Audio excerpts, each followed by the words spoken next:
तो भाई जहां एक तरफ रूसो ब्रदर्स ने डूम्सडे के ट्रेलर के नाम पे फैंस के साथ इस वीक जबरदस्त प्रैंक कर दिया, वहीं दूसरी तरफ जेम्स गन ने मैन ऑफ टुमारो के रिगार्डिंग काफी सारी बातें फैंस के साथ शेयर की। साथ ही एक तरफ जहां रॉबर्ट पैटिंसन ने बैटमैन 2 के डिले को लेकर अपने थॉट्स शेयर किए, वहीं दूसरी तरफ एक इंडस्ट्री इनसाइडर ने कैंग से रिलेटेड काफी इंटरेस्टिंग थ्योरी को फैंस के साथ शेयर किया। तो आइए आज के इस कॉमिकास्ट 360 के एपिसोड में इन्हीं रिपोर्ट्स और र्यूमर्स के बारे में थोड़ा और डिटेल में बात करते हैं। हेलो गाइस, मेरा नाम है अभिषेक और आप देख रहे हैं nerdy inside and this is the Comicast 360 episode number 68। So let's begin the show.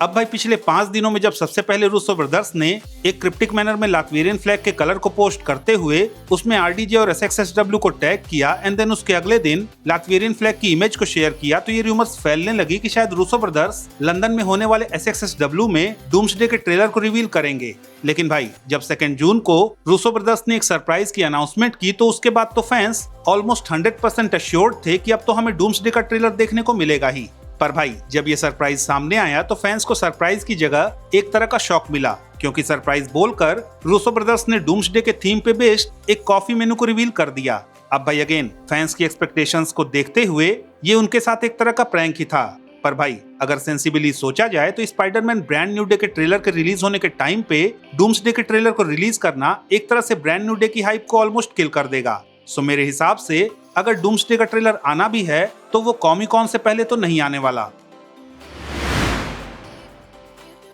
तो भाई जहां इस वीक ब्रांड न्यू डे के सेकंड ट्रेलर के रिलीज होने की न्यूज आ रही है, वहीं अब मार्वल और सोनी दोनों ने ही ब्रांड न्यू डे के प्रमोशनल कैंपेन को स्टार्ट कर दिया है, जहां पे फिल्म के कई सारे पोस्टर्स के साथ साथ कुछ इमेजेस को एम्पायर मैगजीन में भी पब्लिश किया गया। साथ ही भाई फिल्म की जो नई सिनॉप्सिस रिलीज हुई है वो क्लियरली ये कंफर्म कर रही है कि पीटर के अंदर हमें एक तरह का ऐसा फिजिकल ट्रांसफॉर्मेशन होता हुआ देखने को मिलेगा जो उसकी आइडेंटिटी को चेंज कर सकता है, जो कि बेसिकली एक तरह से उसी बात का कंफर्मेशन है जहां पे ट्रेलर देखने के बाद हम सभी पीटर के मैन स्पाइडर में ट्रांसफॉर्म होने वाली बात को गेस कर रहे थे। अब भाई एवेंजर्स डूम्सडे के रिगार्डिंग रिसेंटली ये न्यूज आ रही है कि इस फिल्म में ऐसे 8 से 9 अनकंफर्म्ड एक्टर्स हैं जिन्होंने सीक्रेटली इस फिल्म में अपने अपने रोल्स को शूट कर लिया है। हालांकि ऑब्वियसली इन एक्टर्स के नामों को लेकर कोई क्लैरिटी तो नहीं है, पर अगेन यहाँ पे रूमर्स में डॉक्टर स्ट्रेंज यानी कि बेनेडिक्ट कम्बरबैच और वांडा यानी कि एलिजाबेथ ओल्सन का नाम काफी प्रोमिनेंट वे में सर्कुलेट हो रहा है। हालांकि अगेन देखने वाली बात ये होगी कि क्या हमें ट्रेलर में इनमें से कुछ एक्टर्स देखने को मिलते हैं या हमें मूवी के रिलीज होने तक का ही इंतजार करना पड़ेगा। अब भाई रिसेंटली एलेक्स पेरेज नाम के इंडस्ट्री इनसाइडर से जब उसके Q&A सेशन के दौरान किसी ने कैंग की स्टोरी लाइन और उसके कंक्लूजन को लेकर क्वेश्चन पूछा तो उसने एक क्रिप्टिक मैनर में उस फैन को रिप्लाई किया कि ऑल्दो कैंग का कैरेक्टर डूम्सडे और सीक्रेट वॉर्स दोनों में ही नहीं है, पर वो एट द मोमेंट बस इतना ही कह सकता है कि अल्टीमेटली ही हू रिमेन्स जीत चुका है। अब भाई इस क्रिप्टिक रिप्लाई को डिकोड करने की कोशिश करेंगे तो इसके 2 मतलब हो सकते हैं। पहला तो ये कि एलेक्स पेरेज ही हू रिमेन्स की उस अल्टीमेट विश की बात कर रहा है जहां पे वो चाहता ही था कि लोकी उसे रिप्लेस करके मल्टीवर्स को कंट्रोल या फिर मैनेज करना शुरू करे और मल्टीवर्स का गॉड बन जाए, जो कि फाइनली लोकी के सीजन 2 के एंड में हो ही गया। हालांकि एट द सेम टाइम अगर एलेक्स पेरेज के क्रिप्टिक मैसेज की दूसरी पॉसिबल मीनिंग को डिकोड करने की कोशिश करें तो शायद यहाँ पे जो कुछ भी हो रहा है या फिर जो कुछ भी होने वाला है उसे ही हू रिमेन्स ने ही प्लान किया हुआ है, और शायद इन फ्यूचर कुछ सालों के बाद मार्वल हमारे सामने इस बात को रिवील करे कि लोकी का पूरे मल्टीवर्स को कंट्रोल करके सभी को फ्री विल ग्रांट करना एंड देन डूम जैसे विलेन का इस पूरे मल्टीवर्स को तबाह करने में एक कैटलिस्ट का रोल प्ले करना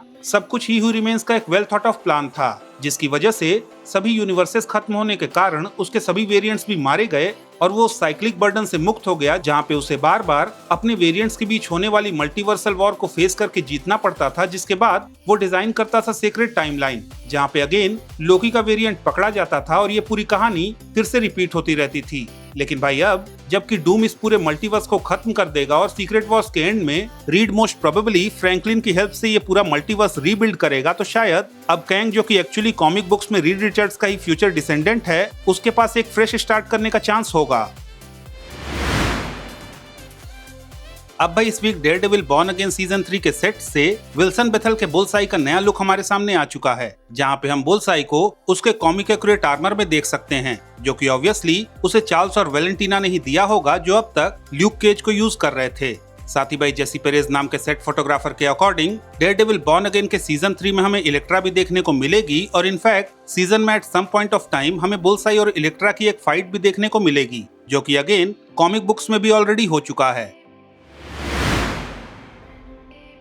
तो भाई अब अगर सुपरमैन के सीक्वल मैन ऑफ टुमारो की बात करें तो इस वीक जेम्स गन ने निकोलस हॉल्ट के लेक्स लूथर का फर्स्ट लुक सोशल मीडिया पे शेयर कर दिया, जहां पे हमें लेक्स लूथर अपने कॉमिक एक्यूरेट ग्रीन कलर के आर्मर में देखने को मिल रहा है। इनफैक्ट भाई इसी के साथ साथ मैन ऑफ टुमारो के सेट से सुपरमैन का फर्स्ट लुक भी लीक हो गया, जहां पे हमें सुपरमैन सेम उसी रेड ट्रंक और ब्लू कलर के सूट में देखने को मिल रहा है जैसा हमने सुपरमैन मूवी में देखा था। साथ ही भाई फिल्म के प्लॉट के रिगार्डिंग भी जेम्स गन ने इस वीक ये रिवील कर दिया कि फिल्म की स्टोरी में हमें अराउंड 2 इयर्स का जंप देखने को मिलेगा। तो भाई दैट्स इट, आज के इस वीडियो में इतना ही। अगर आपको ये वीडियो पसंद आया तो प्लीज इस वीडियो को लाइक कीजिए, शेयर कीजिए और हाँ, अगर आपके कुछ सजेशंस हैं तो please don't forget to comment और जाते जाते प्लीज इस चैनल को सब्सक्राइब करना भी ना भूलें। तो मिलता हूँ मैं आपसे अगली वीडियो में, तब तक के लिए have fun and enjoy the day.